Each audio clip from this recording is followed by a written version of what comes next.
Tell you about the course कि हमारे course में क्या-क्या हम प्रोवाइड करते हैं। देन मैं कुछ बेसिक चीज़ें बताऊँगा इंडस्ट्री के बारे में, आईटी इंडस्ट्री के बारे में, जो कि आप मतलब हर बंदे को जो एटलीस्ट आईटी में आना चाहता है या फिर आईटी में है, उतनी नॉलेज होनी चाहिए। तो वो बेसिक नॉलेज मैं बताऊँगा और फिर हम आपके क्वेश्चन ले लेंगे कि आपको क्या कोई क्वेश्चन होगा तो उसको हम सॉल्व करेंगे या फिर वो उस पे डिस्कस कर लेंगे। तो मेरी स्क्रीन सभी को दिख रही है? यस सर, विजिबल है। Yes sir. Okay, so start करते हैं। मैं अपनी पहले कंपनी के बारे में बता देता हूँ कि जो हमारी कंपनी का नाम है ये आईटी एक्सपर्ट सर है और इसका ये यूआरएल है, तो आप लोग जाके इसकी बाकी डिटेल्स चेक कर सकते हो जब भी आपको टाइम मिले या फिर आप चेक करना चाहो तो। तो ये कंपनी जो मैंने स्टार्ट की थी, थोड़ा-सा बस मैं बेसिक बता रहा हूँ जिससे कि आपको आइडिया लग जाए कि क्यों हम लोग ये कर रहे हैं। तो जो कंपनी मैंने स्टार्ट की थी ये around 12 years back company start की थी मैंने। तब मुझे 1 साल का ही आईटी का एक्सपीरियंस था और उसका रीज़न ये था कि अब मुझे 13 साल का एक्सपीरियंस है और कंपनी को स्टार्ट करने का एक जो सबसे मेन रीज़न था वो ये था कि जब मैंने बीटेक क्लियर की, so I used to be a topper और अपने स्कूल में हर जगह मैं टॉपर था, लेकिन उस समय मार्केट डाउन थी और कहीं पे भी हमारी कॉलेज में कोई कंपनी आई नहीं और हमारा एजुकेशन सिस्टम अभी इतना स्ट्रॉन्ग नहीं है, तभी भी नहीं था और अभी भी एक्चुअली नहीं है कि आप सिर्फ बीटेक करके या सिर्फ ग्रेजुएशन करके आपको जॉब लग जाए। आपको किसी न किसी फ़ील्ड में स्पेसिफ़िक टैलेंट होना चाहिए, कोई आपकी स्पेशलिटी होनी चाहिए, तभी आपको जॉब लग सकती है। तो मैं तो काफ़ी शॉक था कि यार मैं हर जगह टॉप कर रहा हूँ, मुझे तो कहीं जॉब ही नहीं लगी। तो मैंने स्ट्रगल किया, थोड़ा बहुत और पढ़ा कि कैसे जॉब लग सकती है, प्रैक्टिकल नॉलेज थोड़ी गेन की, कोडिंग की नॉलेज गेन की। इवन बीटेक में तो लोग बीटेक खत्म हो जाता है, कोडिंग नहीं पता होती लोगों को। तो फिर जब वो गेन की मैंने, तो उसमें मुझे 6-8 महीने लग गए and then I got my first job. और फिर जब 1 साल हो गया तो मैंने कहा कि अब मैं क्योंकि तब मुझे थोड़ा-सा आइडिया हो गया था कि कैसे जॉब हम ले सकते हैं, कि एटलीस्ट जॉब के लिए जो हमें ज़रूरत है और जो हमारे कॉलेजेस में पढ़ाया जा रहा है, वो मैच अभी करता नहीं है। मतलब तभी भी नहीं करता था और अभी भी कोई एजुकेशन सिस्टम चेंज नहीं हुआ, तो अभी भी वो सेम ही पैटर्न है। तो मैंने वो इस माइंडसेट से ये कंपनी स्टार्ट की थी कि I will try to help as many people as possible और और जो भी होगा मैं उन्हें प्रैक्टिकल नॉलेज दूँगा और मैं बच्चों की हेल्प करूँगा कि they will get their first job. तो पहले मैं सिर्फ़ उन्हें पढ़ाता था जिनको पहली जॉब की रिक्वायरमेंट हो आईटी में आने के लिए। और शुरू के 4-5 साल बहुत ही कम बच्चे मतलब मैंने 1 साल में 4 बच्चे या 5 बच्चे ऐसे ही मैंने पढ़ाए और फिर धीरे-धीरे जब लोग जुड़ने लगे हमसे, उन्हें पता लगने लगा कि ये पढ़ाते हैं, कोर्स एक सर हैं कोई, जो 100% जॉब प्रोवाइड करा देते हैं, इनका रिज़ल्ट बेटर है। सारे जितने भी मेरे साथ स्टूडेंट आते हैं, वो ज़्यादातर ऐसे ही आते हैं कि किसी ने किसी को बताया होता है कि इन सर से मैंने पढ़ा था, इनकी जॉब लग गई मेरी, आप भी पढ़ो। तो अपने भाई-बंधु में या फिर दोस्तों में बताते हैं, तो उस तरह से ये हमने एफर्ट स्टार्ट किया था। तो मैं पहले शुरुआत मैंने की थी, उसके बाद हमारे साथ भी काफ़ी सारे टीचर जॉइन होते गए। तो अब 12 साल बाद तो अब हमारे साथ काफ़ी सारे 7-8 टीचर भी जॉइन हैं और ये सारे लोग क्या हैं कि सब लोग अपनी-अपनी फ़ील्ड में एक्सपर्ट हैं, सब लोग अपनी-अपनी फ़ील्ड में 10-12 साल का सबको एक्सपीरियंस है और मोस्ट ऑफ द टीचर जो मेरे हैं वो बाहर रहते हैं, इंडिया में नहीं रहते। जैसे मैं खुद सिंगापुर में रहता हूँ, तो कुछ टीचर मेरे यूरोप में रहते हैं और सिंगापुर के काफ़ी सारे टीचर मतलब जो 3-4 टीचर हैं, वो सिंगापुर के भी हैं। तो यूरोप और सिंगापुर में बाकी हम लोग रहते हैं। तो हमारा फ़िज़िकल पढ़ाने का पॉसिबिलिटी नहीं थी क्योंकि हम इंडिया में जाके अब पढ़ा नहीं सकते थे। तो हमने फिर ऑनलाइन पूरा हम मूव हो गए। तो इस तरह से हमारा ये ऑनलाइन कोर्स चलता है और हम हर तरह के टेक्निकल कोर्सेज़ पढ़ाते हैं, including HTML, CSS, JavaScript, dot net, Java, Python, everything जो भी आईटी से रिलेटेड बात होती है, हम सब कुछ पढ़ाते हैं। और जो सबसे पॉपुलर कोर्स है हमारा, मैं अपनी नोटपैड दिखाता हूँ। उस कोर्स का नाम है फुल स्टैक मेंटरशिप प्रोग्राम। तो मैं ऐसे ये बोलता रहूँगा, लेकिन आपको कहीं बीच में डाउट हो तो आप ऐसे रोक के मुझसे क्वेश्चन पूछ सकते हो। ये मत सोचना कि ये वन साइड मैसेज है। आप लोग भी क्वेश्चन आराम से पूछ सकते हो जब भी आपको डाउट हो। Clear? Is it clear? Yes sir. Tanushree, yes ठीक है? Sir. Yes okay, sir. Okay. Okay, okay. तो जो हमारा सबसे पॉपुलर कोर्स है उसका नाम है फुल स्टैक मेंटरशिप प्रोग्राम। तो एवरीथिंग जो-जो यहाँ पे आपको जो-जो लिखा हुआ है, हर एक शब्द का एक मतलब है और उसको हमने उस मतलब की वजह से ही लिखा हुआ है। तो ये फुल स्टैक कोर्स भी हो सकता था इसका नाम या फिर .NET फुल स्टैक कोर्स ये भी हो सकता था, लेकिन फुल स्टैक मेंटरशिप प्रोग्राम इसलिए है क्योंकि हम मेंटरशिप प्रोवाइड करते हैं। तो there is two way of teaching, दो तरीके की टीचिंग होती है। एक क्या होता है कि जैसे बाकी बड़े बड़े इंस्टीट्यूट है, मैं नाम नहीं लूंगा, लेकिन जितने भी दिल्ली एनसीआर या फिर बाकी सिटीज में जो बड़े बड़े इंस्टीट्यूट है, वो क्या काम करते हैं कि अ, बच्चे आएंगे, वो पढ़ाएंगे, एंड देन लाइक वो बच्चे घर जाते हैं, दैट्स इट। बट हमने उस तरह की टीचिंग को फॉलो नहीं किया। हमने कहा कि हम मेंटरशिप प्रोग्राम बनाएंगे जहां पे मैं मेंटर करूंगा। मेंटर मतलब मैं आपको पढ़ाऊंगा, तो दैट्स वन थिंग, बट उसके साथ साथ मैं आपको काबिल बनाऊंगा कि आप कैसे वो प्रॉब्लम को सॉल्व कर पाते हो। ऐसा ना हो कि मैंने एक चीज आपको पढ़ा दी और उसके बाद जब एक्चुअल प्रॉब्लम आई, प्रॉब्लम हमारी जिंदगी में प्रॉब्लम क्या होगी, आईटी से रिलेटेड प्रॉब्लम होगी, कोई वैसी प्रॉब्लम नहीं होगी। आईटी से रिलेटेड जब कोई और प्रॉब्लम आएगी, तो आप उसको अपने आप से कैसे सॉल्व कर पाओ, उस तरह की टीचिंग का हमने तैयार किया था। इसलिए इसका नाम मेंटरशिप है कि I will mentor you and I will try to make you do the things, बजाय इसके कि मैं आपको बता रहा हूँ और आप फिर वही काम कर रहे हो। मैं आपको ऐसा बनाऊंगा कि आप खुद से वो चीजें कर पाओगे। तो ये इसीलिए इसका नाम मेंटरशिप प्रोग्राम है कि अब मैं ट्राई करता हूँ बच्चों को मेंटर करने का। और ये ऐसा प्रोग्राम है जो 100% जॉब प्रोवाइड करता है। मतलब हम सपोर्ट बोलते हैं, हम लोग गारंटी नहीं लेते, क्योंकि वो टू वे बात होती है। ऐसा नहीं है कि मैं अच्छा पढ़ा दूं और आप पढ़ो ही ना, तो फिर मैं कोई भगवान नहीं हूं कि मैं आपकी जॉब लगवा दूंगा।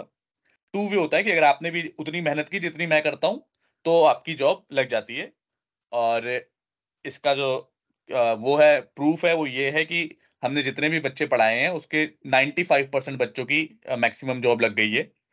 5% किस लिए नहीं लगी, क्योंकि कुछ बच्चे इंटरव्यू देने नहीं गए, कुछ बच्चों ने की ऑलरेडी जॉब थी तो उन्होंने उतने ध्यान से पढ़ाई नहीं की, तो उस तरह के बच्चों की नहीं लगती, अदरवाइज बाकी की लग जाती है।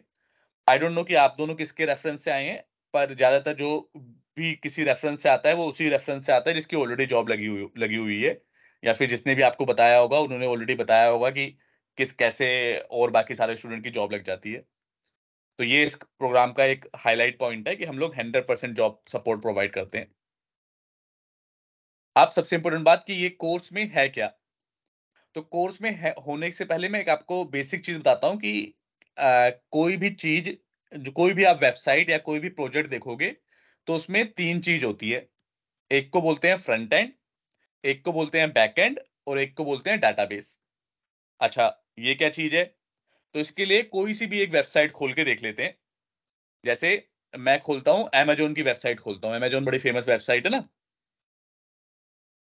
अब इसमें अगर मुझे बताना हो कि भाई क्या फ्रंट एंड है, क्या बैक एंड है, और क्या डाटाबेस है, तो कैसे बताऊंगा? तो उसका बड़ा सिंपल सा तरीका है कि जो भी कुछ आपको दिख रहा है, जैसे ये हरे रंग का मुझे दिख रहा है, ये कुछ साइन इन का बटन दिख रहा है, ये पैंट वैंट दिख रहे हैं, शर्ट कपड़े वपड़े दिख रहे हैं, जूते दिख रहे हैं, तो जो कुछ आपको दिख रहा है वो फ्रंट एंड है। फ्रंट एंड मतलब जो सीधा यूजर को दिखता है। कलर हो गया, ये जो लिखा हुआ है किस तरीके से लिखा हुआ है, इसका फॉन्ट क्या है, ये सब फ्रंट एंड है। तो फ्रंट एंड क्या हो गया कि जो भी यूजर को दिखेगा वो फ्रंट एंड है भाई। तो फ्रंट एंड की टेक्नोलॉजीज क्या होती हैं, किस चीज कौन सी टेक्नोलॉजी को यूज करते हुए हम फ्रंट एंड बनाते हैं? इस तरह की टेक्नोलॉजी, जैसे HTML हो गया, CSS हो गया, जावा स्क्रिप्ट हो गई, एसेट्रा एसेट्रा, बहुत सारी टेक्नोलॉजी है। आजकल आईटी में हर चीज में आपको बहुत सारी टेक्नोलॉजी मिलेंगी, तो इसीलिए सबके आगे एसेट्रा मान लेना कि बहुत सारी हैं, लेकिन ये कुछ पॉपुलर है। तो फ्रंट एंड समझ में आया आप लोगों को? फ्रंट एंड क्या है? अगर किसी भी वेबसाइट में जो कुछ आपको दिखता है वो फ्रंट एंड है। क्या ये बात समझ में आई तनुश्री आपको, शिवम आपको? Yes sir. Yes sir. ठीक है, ठीक है। अगर ये समझ में आ गया तो बैकएंड क्या है? बैकएंड मतलब हमें दिख तो नहीं रहा डायरेक्टली, लेकिन वो इस पे इंपैक्ट डालेगा। अच्छा भाई, कैसे इंपैक्ट डालेगा? जैसे मुझे मेंस शर्ट ढूंढनी है, तो मैं यहाँ पे टाइप करूंगा और सर्च का बटन दबाऊंगा, तो मुझे सिर्फ और सिर्फ मेंस शर्ट दिख रही है। तो ये हुआ कैसे होगा? कोई ये जादू वाली बात तो है नहीं कि जादू से ये सब आ गया। कुछ ना कुछ इस बटन के पीछे कोड लिखा हो, कुछ ना कुछ फंक्शनैलिटी या कुछ ना कुछ काम हो रहा होगा, जो जब मैं ये मैन शर्ट डाल रहा हूं तो सिर्फ और सिर्फ मैंस की शर्ट को उठा के लेके आ रहा है। बात समझ रहे हो कि मतलब कोई ना कोई चीज यहाँ पे इसके बटन पे क्लिक करने पे पीछे हो रहा होगा जो ये सब चीजों को फंक्शनैलिटी को प्रोवाइड कर रहा है। तो इस तरह की चीजें जो बिहाइंड द सीन होती हैं, आपको दिखेंगी नहीं लेकिन जादू की तरह काम करेंगी और वो आपको दिख जाएगा उसका रिजल्ट। वो चीज होती है बैकएंड। वो बैकएंड है। बैकएंड मतलब जो भी फंक्शनैलिटी आप अपनी वेबसाइट को प्रोवाइड कर रहे हो वो बैकएंड है। फॉर एग्जांपल, जितनी भी कोडिंग लैंग्वेज है सब बैकएंड में यूज होती हैं। जैसे मतलब थोड़ी सी फ्रंट एंड की लैंग्वेज भी होती है कोडिंग, जैसे जावास्क्रिप्ट भी एक कोडिंग लैंग्वेज है, लेकिन most of the coding language जो वो बैकएंड में यूज होती है। जैसे आपने डॉट नेट का नाम सुना है, जावा का नाम सुना होगा आपने, पाइथन का नाम सुना होगा। ऐसे ही बहुत सारी लैंग्वेज है, गोलैंग है, मतलब हजारों लैंग्वेज है अभी तो। बहुत सारे थर्ड पार्टी लोग, क्योंकि क्योंकि ये जो आईटी इंडस्ट्री है बहुत ओपन इंडस्ट्री है, कि कल को अगर आप चाहो तो आप अपनी एक लैंग्वेज बना के डाल दो कि ले भाई ये मेरी लैंग्वेज है, इसे यूज कर। और अगर आपकी लैंग्वेज पॉपुलर हो गई तो एक लैंग्वेज और जुड़ जाएगी। तो कहने का मतलब, जो भी आपने फेमस फेमस नाम चुने हैं बड़े बड़े, Java, dot net, Python, Golang और visual basic, C plus plus, C, ये सब बैकएंड की लैंग्वेज है। इनका काम क्या है कि भाई सिर्फ यूजर देख ना सके, कुछ काम भी कर सके अपनी वेबसाइट से, तो वो सब बैकएंड में काम होता है। क्या ये बात क्लियर है? कोई doubt? No sir. No sir. Clear है, राइट? अब आता है तीसरी चीज, डाटाबेस। अच्छा, डाटाबेस क्या चीज है? कि अभी वापस अपनी अमेजोन वेबसाइट पे आते हैं कि भाई ये शर्ट आ गई, मुझे मैंने मैन शर्ट डाला तो ये शर्ट आ गई। अब ये शर्ट कहाँ पे सेव होंगी कि कहाँ से आ गई ये तो जादू हो रहा है ना। जैसे कि कैसे आ गई ये शर्ट? जैसे मैं जीन्स डालूंगा तो ये जीन्स भी उठ के आ गई। अब ये कैसे आ रही है? मतलब कोई भी चीज हवा में तो आती नहीं है, तो कहीं ना कहीं पे ये सेव हुई होंगी, तभी वहां से उठ के आ रही हैं। कहीं ना कहीं ये सेव हुई होंगी तभी उठ के आ रही हैं। और कल को अगर मैंने एक पैंट खरीद ली और मेरे पास ओनली 10 पैंट थी बेचने के लिए, तो मेरा वो जो चीज है जहां से उठ के आ रही होंगी, वहां पे अपडेट हो जाएगा कि भाई 10 में से अब 9 पैंट बची। तो वो चीज, अभी फिलहाल के लिए मैं चीज चीज इस तरह की चीजें बोल रहा हूँ क्योंकि ये चीज मैं ऐसे बता रहा हूँ आपको जो बाद में आप कोडिंग में अपने आप करोगे। बट फिलहाल के लिए समझो कि जहां से ये उठ के आ रही हैं वो चीज है डाटाबेस। डाटाबेस का क्या काम है भाई? अपने अंदर सारी चीजें छुपा के रखता है। फिर जब आप कोडिंग करते हो, उस कोडिंग से उसे उठा उठा के आपको यूआई पे दिखाना होता है। तो बैकएंड में कोडिंग की, डाटाबेस से चीजें उठा के लेके आए और फ्रंट एंड पे दिखा दिया। इन तीनों को मिला के एक ठीक ठाक एप्लीकेशन बनती है। क्या ये बात समझ में आई या नहीं आई? Yes sir. ठीक है। अगर अच्छा, अब ये बात जरूरी नहीं है कि हर एप्लीकेशन में ये तीनों चीजें होंगी। किसी किसी एप्लीकेशन में ओनली फ्रंट एंड होता है तो भी काम चल जाता है। आप कहोगे ये कैसी बात हुई? अगर ओनली फ्रंट एंड हुआ तो ये फंक्शनैलिटी नहीं हुई, तो वेबसाइट का फायदा ही क्या है? तो मैं कहूंगा नहीं नहीं, फायदा होता है। फॉर एग्जाम्पल, जैसे मैंने अपनी रिज्यूमे की वेबसाइट बना रखी है, ये मेरी प्रोफाइल है। इसमें मैंने अपने बारे में लिखा हुआ है कि मैं क्या काम करता हूँ, कितनी मेरी एज है, फलाना ढिमकाना, कि मैं कितने साल की मैंने टीचिंग करा, टीचिंग में कितने साल मैंने दे रखे हैं, कितने मैंने, ये सब कुछ लिखा हुआ है इसमें। अब इस पेज में मुझे कोई ऐसी फंक्शनैलिटी नहीं चाहिए थी कि कोई यूजर मेरे से इंटरेक्ट कर पाए।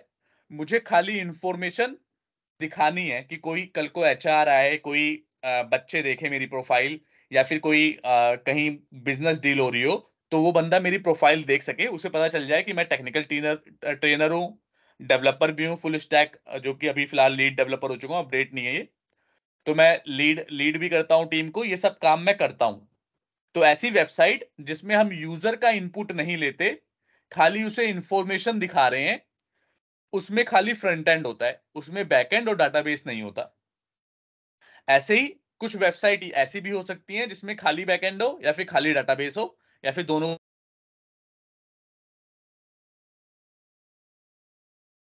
अवेलेबल हैं। लेकिन एक जो ठीक ठाक प्रोजेक्ट होगा उसमें ये तीनों चीजें रहती हैं। क्या ये बात क्लियर है? कोई डाउट? No sir. ठीक है। और मैं एनकरेज करूंगा कि कहीं से भी छोटा सा भी डाउट हो तो क्वेश्चन पूछा करो, क्योंकि जितने क्वेश्चन पूछोगे उतना ही वो आपके आगे के लिए फायदेमंद रहेगा। तो ये 3 चीज़ अब आप लोगों को समझ में आ गई अगर फ्रंट एंड, बैक एंड और डाटाबेस क्या होता है। तो मैं आपको बताता हूँ कि हम लोग क्या पढ़ाते हैं और हमने इसको फुल स्टैक ही क्यों चुना। फुल स्टैक का मतलब क्या होता है? अच्छा, जो फ्रंट एंड पे काम करता है ना खाली, उसे क्या बोलते हैं? जिसको खाली फ्रंट एंड आता है और बैक एंड वगैरह नहीं आता, उसे वेब डिजाइनर बोलते हैं, या फिर आजकल नया नाम चला है फ्रंट एंड डेवलपर। तो वेब डिजाइनर या फिर फ्रंट एंड डेवलपर जो होगा, उसे खाली फ्रंट एंड की चीजें पता होंगी। जो बैकएंड होगा उसे बैकएंड डेवलपर बोलते हैं, बैकएंड डेवलपर। या फिर सॉफ्टवेयर डेवलपर जो होता है ना, मोस्टली 90% वो लोग बैकएंड डेवलपर होते हैं।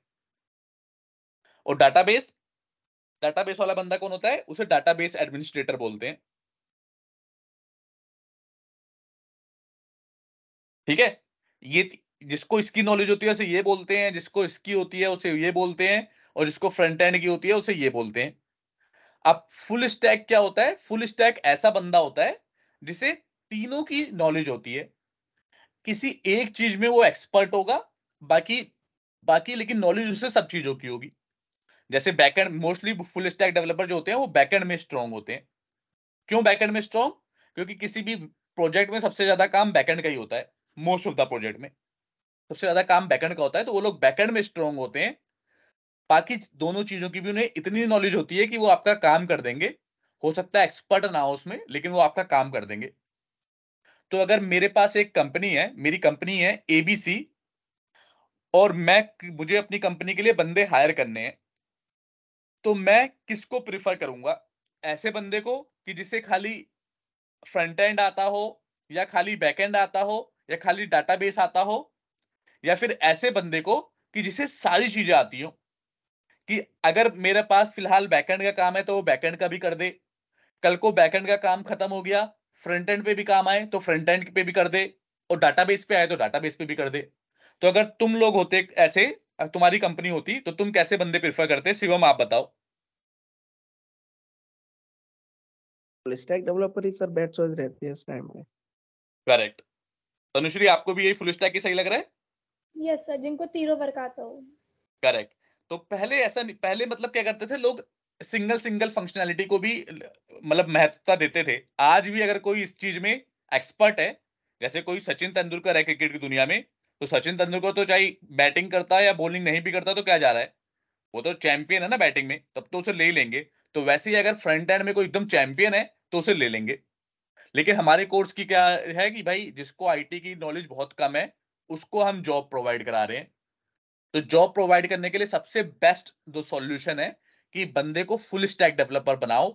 सबसे ज्यादा अपॉर्चुनिटी फुल स्टैक डेवलपमेंट में आएगी, और ओवरऑल आपको लाइफ में भी, फ्यूचर में भी हेल्पफुल हेल्पफुल रहेगा ये।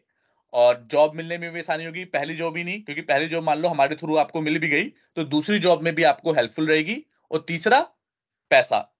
हम लोग क्यों कर रहे हैं? दो, या इंसान दो चीज के लिए काम करता है। एक, पहली चीज, या तो वो बहुत ज्यादा पैशनेट हो उस चीज के लिए, और दूसरी चीज, जो बहुत सारे अनफॉर्चुनेटली हमारी इंडिया में बहुत सारे, मतलब अनफॉर्चुनेटली भी नहीं कह सकते, फॉर्चुनेटली या अनफॉर्चुनेटली कुछ भी बोल दो, कि हमारी इंडिया में बहुत सारे लोग क्या करते हैं कि अच्छा पैसा होगा तो अच्छी लाइफ स्टाइल जी पाएंगे, जिंदगी की बाकी सारी चीजें अच्छी कट जाएंगी अगर पैसा अच्छा होगा।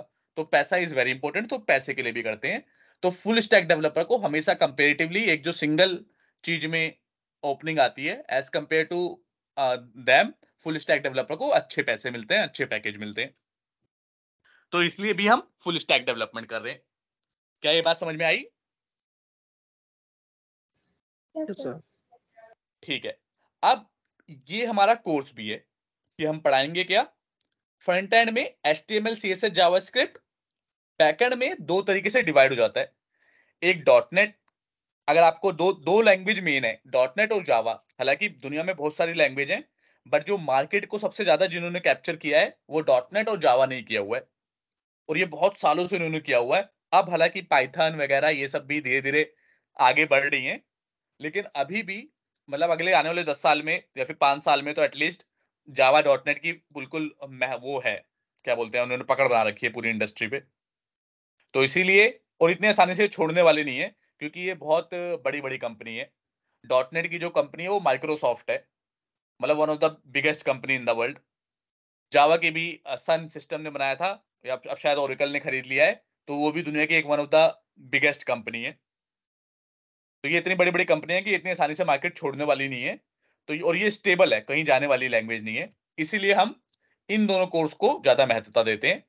तो अगर आप डॉटनेट की लाइन में जाओगे, तो C sharp, dot net core, MVC, ये सब लेटेस्ट है। जो भी लेटेस्ट डॉटनेट का चल रहा है, वो हम पढ़ाएँगे।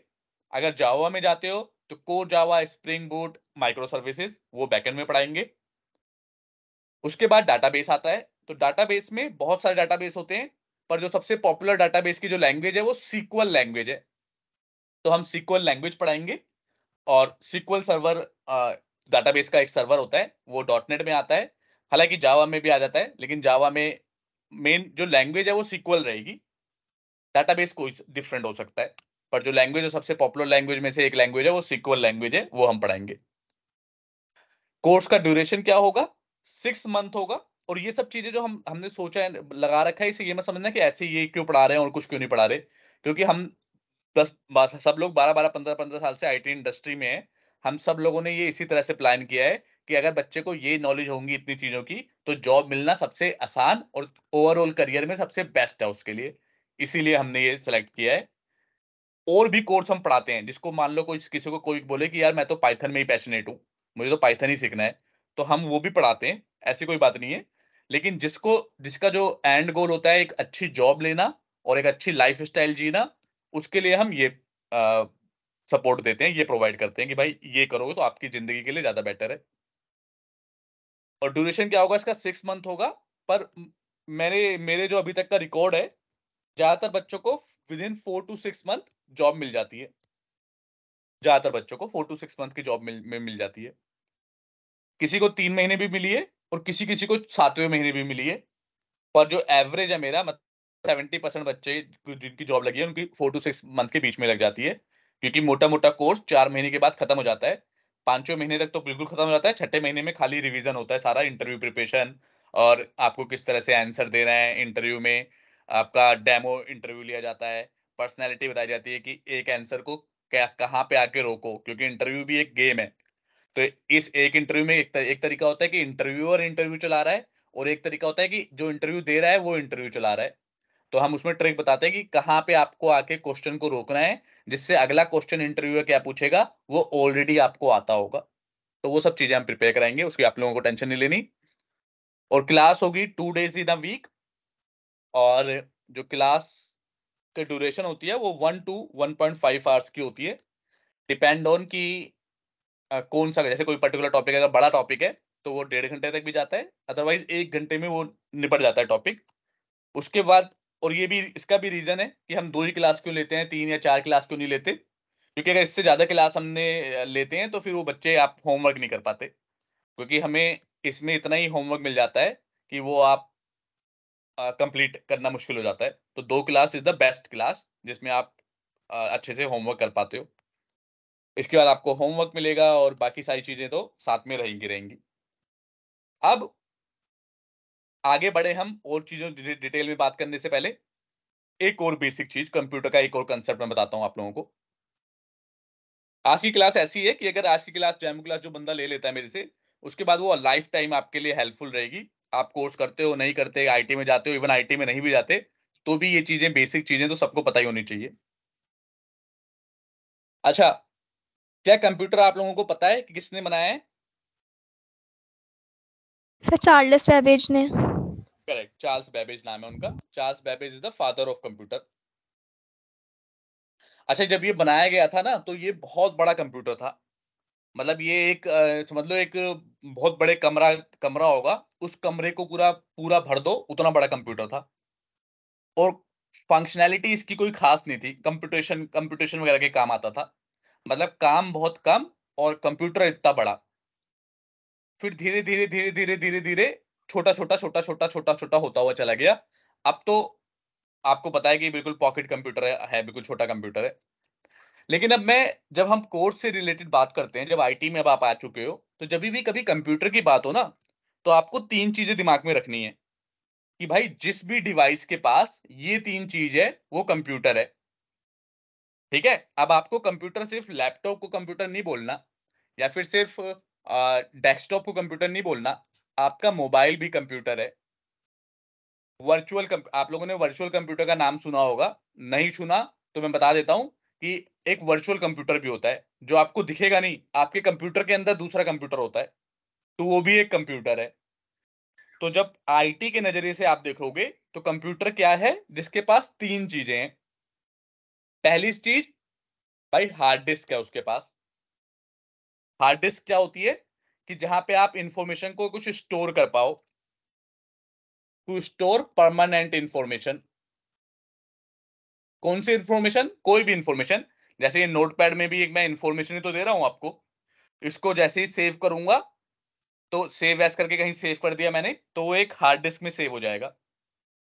तो भाई अगर किसी के पास हार्ड डिस्क है तो वो कंप्यूटर है? नहीं नहीं, सिर्फ हार्ड डिस्क है तो नहीं है, मिनिमम 3 चीज होनी चाहिए। दूसरा, रैम।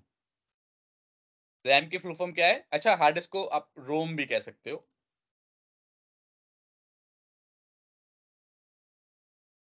या फिर अभी आजकल पॉपुलर हार्ड डिस्क नाम ही है तो हार्ड डिस्क खरीद लीजिए। चलो, रैम, आपके पास रैम होनी चाहिए कुछ। रैम क्या है कि भाई जब तक आपकी एप्लीकेशन रनिंग मोड में होती है, जब तक आपकी एप्लीकेशन रनिंग मोड में होती है उसको मेमोरी रैम पे मिलती है। जैसे अभी इस नोटपैड को मेमोरी क्योंकि रन हो रखा है, चल रखा है नोटपैड, तो इसे रैम पे मेमोरी मिली होगी। अब मैं बंद कर दूंगा तो अब रैम से मेमोरी खत्म हो गई। तो कोई भी चीज, जैसे अभी ये वेबसाइट खुली हुई है तो इसे रैम पे मेमोरी मिली है, अब ये ब्राउजर बंद कर दूंगा भी तो रैम से मेमोरी चली जाएगी। तो कोई भी चीज जब आप रन कर रहे होते हो, कोई भी चीज जो चल रही होती है, अब दोबारा से नोटपैड प्लस प्लस खोलूंगा तो इसे दोबारा से रैम पे मेमोरी मिलेगी। तो कोई भी चीज जो करंटली रन हो रही होती है, करंटली चल रही होती है, उसको रैम पे मेमोरी मिलती है। फिर जब आप उसे जाके कहीं सेव कर देते हो तो हार्ड डिस्क में मेमोरी मिलती है। तो रैम की मेमोरी कौन सी होती है? इसीलिए देखते होगे कि आपके कंप्यूटर की रैम हमेशा कम होती है, हार्ड डिस्क ज्यादा होती है। क्योंकि भाई एक साथ आप 1000 एप्लीकेशन थोड़ी ना चलाओगे, एक साथ ज्यादा से ज्यादा आप 5 एप्लीकेशन चलाते हो, 10 एप्लीकेशन चला लोगे। तो इसलिए रैम कहीं आप देखोगे 8 GB होगी, 16 GB होगी, 32 GB होगी। But hard disk 1 TB, 512 GB, 256 GB इतनी होती है। क्यों? क्योंकि सारी चीजें सेफ तो हार्ड डिस्क में होती है ना, ये तो खाली वहां पे काम आती है जब आपकी एप्लीकेशन रन हो रही होती है। क्या ये दोनों बात आपको समझ में आई और दोनों में डिफरेंस भी समझ में आया? Yes Yes, sir. सर। ठीक है, तो क्या ये दोनों चीज हो तो वो कंप्यूटर है? तो आंसर है नहीं भाई, एक चीज और होनी चाहिए, प्रोसेसिंग यूनिट। उसे प्रोसेसिंग यूनिट कहते हैं।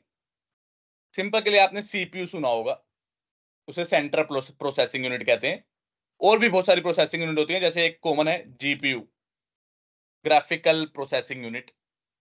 प्रोसेसिंग यूनिट मतलब कि भाई हार्ड डिस्क और इसका करेंगे क्या, कुछ प्रोसेस करने लायक काम भी तो। प्रोसेस कि मतलब जो भी चीज ये चल रही है ये प्रोसेस कैसे हो रहा है, चलाने के लिए एक इंजन चाहिए होता है ना, गाड़ी चलाने के लिए एक इंजन चाहिए, तो वो इंजन प्रोसेसिंग यूनिट होती है कि जो भाई प्रोसेस भी कर सके। अच्छा, जिस चीज के पास ये 3 चीज है वो सब कंप्यूटर है। फॉर एग्जाम्पल, अपना कंप्यूटर जो डेस्कटॉप वाला कंप्यूटर होता है, लैपटॉप, ये तो आप जानते ही हो। इसके अलावा मोबाइल, मोबाइल के पास भी ये तीनों चीजें होती हैं, तो मोबाइल भी कंप्यूटर है, मोबाइल को भी कंप्यूटर बोलना है।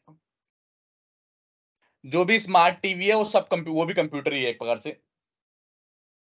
और सबसे इंपॉर्टेंट बात क्या है, वर्चुअल कंप्यूटर्स होते हैं जिंदगी में। वर्चुअल कंप्यूटर्स क्या होते हैं? अच्छा, वर्चुअल कंप्यूटर्स का काम क्या होता है, देखो ये समझना जरूरी है क्योंकि ये इसका बड़ा इंटरेस्टिंग काम है। आप समझो मेरी एक कंपनी है, एबीसी नाम की कंपनी, और मैं कपड़े बेचता हूँ। राइट, मैं एक कपड़े बेचता हूँ, मेरी एबीसी नाम की कंपनी है। अब मैं चाहता हूं कि भाई ये मैं कपड़े ऑनलाइन बेचूं, तो ऑनलाइन बेचने के लिए मुझे क्या करना पड़ेगा, एक वेबसाइट बनानी है। वेबसाइट के लिए मैंने कहा ठीक है, मुझे अभी अमेजोन जितनी बड़ी वेबसाइट तो नहीं चाहिए, लेकिन ठीक ठाक एक वेबसाइट बनाऊं। उसके लिए मैं, चलो दो तरीके हैं, या तो मैं किसी बाहर वाली कंपनी के पास जाऊं कि भाई मेरी वेबसाइट बना दो, पर मैंने कहा यार बाहर वाले के पास जाऊंगा तो मेरे जितने भी क्लाइंट हैं, कस्टमर हैं, सबका डाटा उनके पास पड़ा रहेगा। मैं चाहता हूँ कि यार मेरे खुद के ही डेवलपर, खुद ही मैं टीम हायर करूँ आईटी की और वही लोग काम करें मेरी वेबसाइट पे। तो मैं क्या करूँगा